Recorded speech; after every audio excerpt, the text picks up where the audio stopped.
Hello नमस्कार साथियों। Mister Bharat education point पे इसका डिजिटल प्लेटफॉर्म पे आपका स्वागत है। आज से हम देखेंगे बायोलॉजी।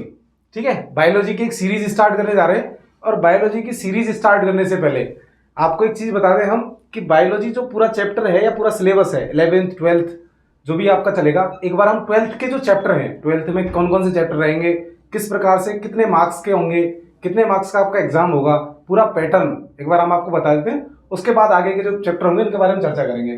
तो देखो, सबसे पहले एक बात करते हैं कि अपना जो एग्जाम होगा वो एग्जाम अपना जो होगा वो 3 घंटे का होगा। ठीक है, जो एग्जाम होगा अपना वो 3 घंटे का होगा। ठीक है, इस 3 घंटे के एग्जाम में क्या होगा, 3 घंटे का पेपर होगा, वो 3 घंटे 15 मिनट का। ठीक है, इस 3 घंटे 15 मिनट में जो पूरा आपका बोर्ड का जो पेपर होता है वो 56 मार्क्स का होता है, यानी 56 नंबर का। इस 56 नंबर के पूरे पेपर में, ये पेपर जब आप बोर्ड का एग्जाम देने जाओगे तो वहां आपको जो एग्जाम पेपर मिलेगा वो पूरा 56 नंबर का मिलेगा। इस 56 नंबर में मतलब अगर आपके पूरे जो मार्क्स आएंगे, जब आपकी मार्कशीट आएगी तो 100 मार्क्स में से आपके मार्क्स आएंगे। अब आप कहोगे कि साहब ये तो 56 नंबर का ही पेपर है, 100 नंबर कैसे होंगे? तो इस 56 नंबर के पेपर में आपके 30 मार्क्स का, 56 नंबर की तो थ्योरी एग्जाम हो गई, 30 मार्क्स की आपकी होगी प्रैक्टिकल की एग्जाम, जो आपकी विद्यालय में ही कराई जाएगी। जिस विद्यालय में आप अध्ययन करते हैं वहां आपको 30 नंबर की प्रैक्टिकल की एग्जाम कराई जाएगी। उस 30 नंबर में से जितने मार्क्स आपके मिलेंगे वो भी इस 56 नंबर में ऐड किए जाएंगे। दूसरी बात, अब बचे कुछ जो 14 मार्क्स हैं, यानी 14 नंबर जो है आपके, ये भेजे जाते हैं सत्रांक। आप सत्रांक से मतलब समझते हैं आपका जो व्यवहारिक ज्ञान होगा, विद्यालय में आपका चरित्र कैसा रहा, या विद्यालय में आपका शिक्षकों के प्रति व्यवहार कैसा था, जो भी आपका पूरा विद्यालय जो आपका ऑब्जर्व करेगा उस आधार पर आपके ये 14 नंबर भेजे जाते हैं। तो ये इस प्रकार से मिला के आपके पूरे 100 नंबर होंगे। ठीक है, अब हम बात करते हैं आपका जो सिलेबस होगा। ये पूरा एग्जाम 3 घंटे 15 मिनट का होगा, 3.25 घंटे का पेपर होगा। अब पूरा जो सिलेबस है आपका,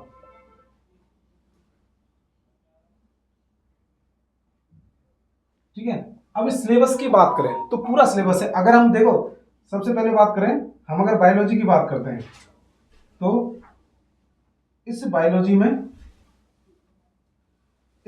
में क्या होता है कि बायोलॉजी जो शब्द है वो 2 शब्दों से मिलकर बना है। ठीक है, 2 शब्दों से मिलकर बना है, प्लस इस बायोलॉजी की 2 शाखाएं होती हैं। एक तो होती है जूलॉजी और एक होती है बॉटनी। ठीक है, इन दोनों को कंबाइंड रूप से पढ़ेंगे, क्योंकि आप जब 10वीं क्लास में पढ़ते हैं, जब आप 10th में पढ़ते हैं तो 10th में आपके क्या होता है, विज्ञान होती है, साइंस। ठीक है, इस विज्ञान में क्या होता है, आपकी जूलॉजी, बॉटनी, केमिस्ट्री, फिजिक्स, ये चारों ऐड किए जाते हैं। मतलब 3 शाखाएं हो गई, एक जीव विज्ञान, एक भौतिक विज्ञान, एक रसायन विज्ञान। ठीक है, अपन जब 12th में, जब 11th में 12th पास करने के बाद 11th में जब एडमिशन लेते हैं तो आपको क्या है, अलग अलग एक ब्रांच चुननी होती है।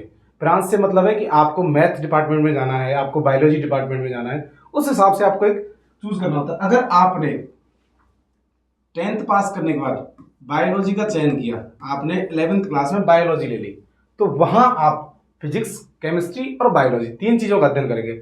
उन 3 में से एक बायोलॉजी का आपको हमारे द्वारा पूरे सिलेबस का विस्तार से अध्ययन कराया जाएगा, और जितना हो सके आपको अच्छे लेवल की गुणवत्तापूर्ण शिक्षा दी जाएगी। सबसे पहली बात करें तो बायोलॉजी में बॉटनी और जूलॉजी दोनों अलग अलग शाखाएं। इसमें आपका फर्स्ट चैप्टर जो है, पूरे चैप्टर की बात करें, पूरा चैप्टर 13 चैप्टर होंगे पूरे सिलेबस में। इन 13 चैप्टरों में सबसे पहला जो चैप्टर होगा वो पुष्पी पौधों में लैंगिक जनन।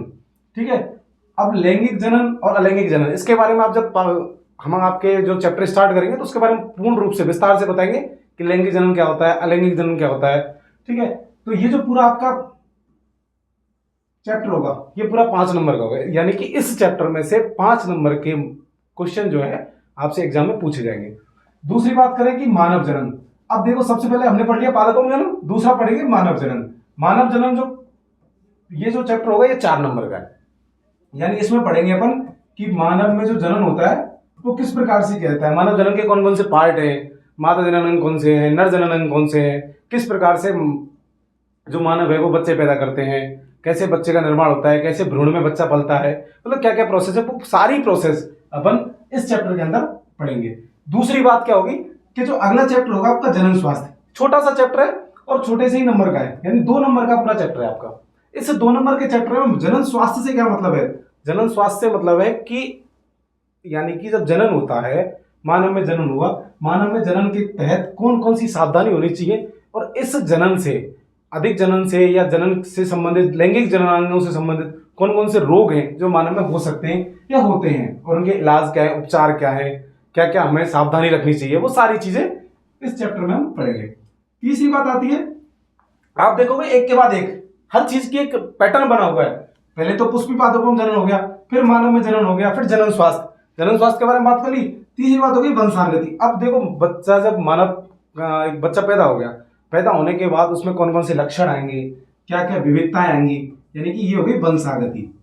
ठीक है, ये वंशागति एवं विविधता के सिद्धांत, ये आपका पूरा जो चैप्टर है ये 5 नंबर का है। वंशागति और विविधता क्या होती है कि बच्चे ने जन्म लिया तो वो माँ जैसा है। हमारे समाज में एक छोटी सी अवधारणा चलती है कि बच्चा बाप पे गया है, माँ पे गया है, भाई पे गया है, बहन पे गया है, बुआ पे गया है, मतलब सारी चीजें जो होती हैं वो सारी चीजें हम इसमें पढ़ेंगे वंशागति में। यानी कि वंशानुगत कौन कौन से लक्षण हो सकते हैं, कौन सी बीमारियां हैं जो हमें माँ बाप से मिल सकती हैं, क्योंकि जब जरूरी नहीं है हमें प्रॉपर्टी माँ बाप से मिले, कुछ बीमारियां भी मिलती हैं, है ना, तो ये चीजें भी होती हैं। तीसरी बात होगी कि जो अगला चैप्टर है आपका 5वां चैप्टर, ये वंशागति के आणविक आधार। आणविक आधार से मतलब आप समझेंगे कि वंशागति में ऐसी क्या चीजें होती है, पूरा चैप्टर 6 नंबर का है, क्या चीजें हैं जिनसे कि कुछ लक्षणों की या माँ बाप के लक्षणों की, या जो भी हमें हमारे जो पेरेंट्स रहे, पेरेंट्स का मतलब समझो आप कि जो एक तो पापा है, हमारे पिताजी हैं, फादर के जो जितने भी ब्लड रिलेशन हैं उनके लक्षण, दूसरी बात जो मदर के ब्लड रिलेशन है उनके पूरे लक्षण, वो सारे लक्षण मैच हो गए, हमें कैसे आते हैं, उसके आणविक आधार क्या क्या है। एक बेस होता है ना हर चीज का, अपन पढ़ाई कर रहे हैं तो किस लिए कर रहे हैं, या कहां से स्टार्ट हो रही है पढ़ाई, कहां तक जाएगी, उसका बेस क्या, उसका आधार क्या है, वो सारी चीजें हम इसके अंदर पढ़ेंगे। अगली बात होगी विकास। अब देखो पुष्पी पादपों में जनन हो गया, मानव में जनन हो गया, जनन स्वास्थ्य हो गया, वंशागति हो गई, वंशागति का आधार हो गई। अब एक बच्चा पैदा हो गया, अब यहां तक देख लिया हमने कि वंशागत लक्षण कौन से आए, किस आधार से आए, अब उसका विकास कैसे होगा। ठीक है, यानी विकास क्या होता है, बच्चे का विकास नहीं है, ये पूर्ण रूप से भौतिक एवं शारीरिक विकास, सारा जितना भी विकास होगा वो सारा विकास इस चैप्टर में पढ़ेंगे अपन। ये चैप्टर होगा आपका 3 नंबर का, क्योंकि विकास में इतना कोई पार्ट नहीं है, छोटा सा चैप्टर है, ज्यादा बड़ा भी नहीं है, और आपको नॉर्मल रूप से समझ में भी आ जाएगा। 3 नंबर का इसका जो पार्ट रहता है वो एग्जाम में वो 3 नंबर का पार्ट रहता है।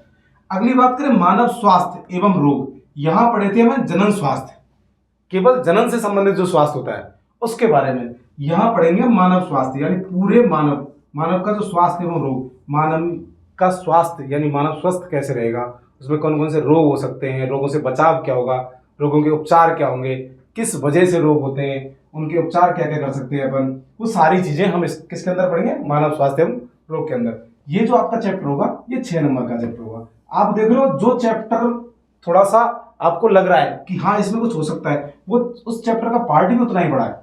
वंशागति का आणविक आधार है, 6 नंबर का चैप्टर है पूरा। मानव स्वास्थ्य पूरा 6 नंबर का चैप्टर है। ये 2 बड़े चैप्टर हैं आपके, ये दोनों कैसे चैप्टर हैं, बड़े 6 नंबर के, और 2 चैप्टर इससे थोड़े से कम है, वो दोनों 5 नंबर के, बाकी सब समथिंग समथिंग बराबर है। ठीक है, अब देखते हैं मानव कल्याण में सूक्ष्म जीव। अब सूक्ष्म जीव जो ये वाला चैप्टर है ये 5 नंबर का है।